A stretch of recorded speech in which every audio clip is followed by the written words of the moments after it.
The empty chair powerful life message. The wooden dining table stood in the middle of the small living room, bathed in the golden glow of the late afternoon sun. 4 chairs surrounded it, but only 3 were filled. The fourth one, at the far end, remained empty, its silence louder than all the chatter in the room. It had been 6 months since that chair lost its owner. 6 months since Daniel was gone. The Last Supper. It was a cold February night in Ohio when it happened. Daniel, 24, tall, broad-shouldered, with that stubborn smile everyone knew him for, had promised his mother he'd be home for dinner. "Save me a seat, Mom. Don't let anyone take it," he had said, rushing out the door. His mother, Grace, laughed and shook her head. She always worried about him, but Daniel was young, full of fire, chasing dreams that seemed bigger than the small town they lived in. That night, Daniel never came back. A phone call at 2 a.m. shattered the silence. A drunk driver had crossed the red light. Daniel's car was crushed. He died before he reached the hospital. The family's world collapsed. The ghost at the table. Every evening, Grace still set the table for 4. Not out of denial, but out of love. The empty chair became a symbol of loss, yes, but also of presence. She would look at it and imagine Daniel walking in, laughing, hungry as always. Her husband, Mark, didn't he understand at first? "Grace, this is torture. You're making it harder for all of us."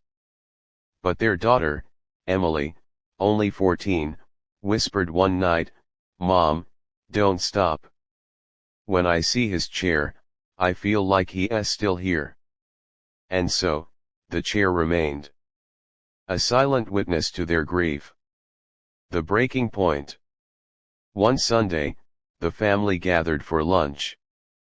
Grace had cooked Daniel's favorite meal, roast chicken with garlic potatoes. The smell filled the house, bittersweet and heavy. As they sat down, Emily reached for the empty chair. "I wish Daniel was here," she whispered. Mark slammed his fork down. "Enough.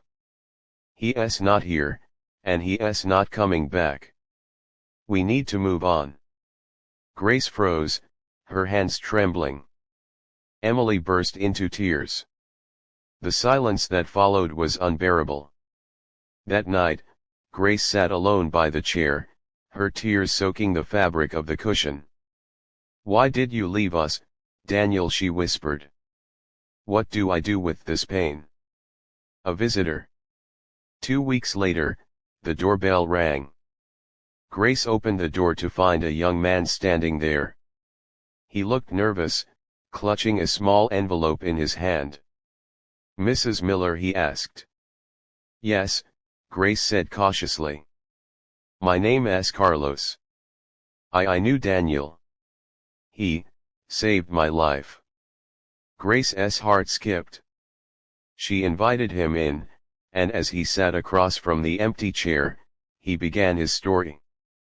He told them how, 3 months before his death, Daniel had seen him being beaten by 2 men outside a gas station. Instead of walking away, Daniel had stepped in. He fought them off and called the police. Later, he even drove Carlos home, gave him food, and told him to change his life. "I was in a gang," Carlos admitted, eyes wet. "Daniel told me, 'Man, you don't belong in this. You're worth more.' I didn't listen at first, but after he died, something changed. I left the gang. I got a job.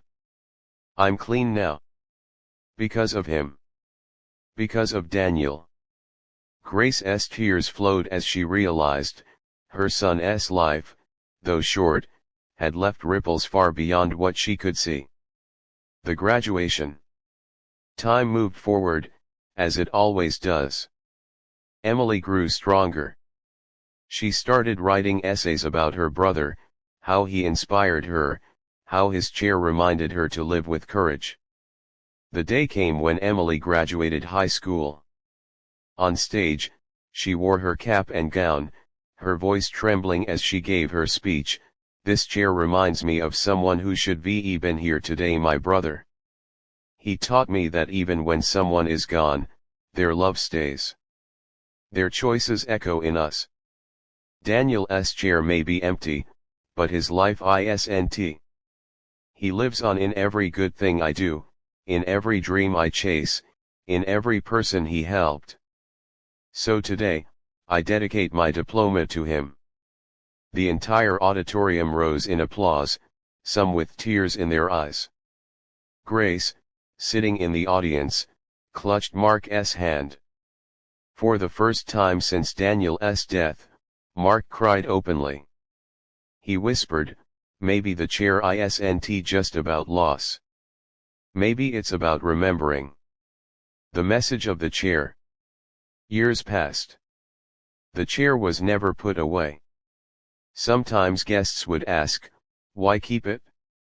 Grace would smile softly. "Because it reminds us that life is fragile. That love is eternal. And that we should live fully, for those who no longer can." Carlos visited often, now married, with a baby boy. He named him Daniel. Emily went on to college, her essays on grief and hope winning awards. She often spoke about the empty chair, how it taught her to live with purpose, to love deeper, to forgive faster. The family still missed Daniel every single day. The ache never disappeared. But the chair, once a symbol of death, had become something else.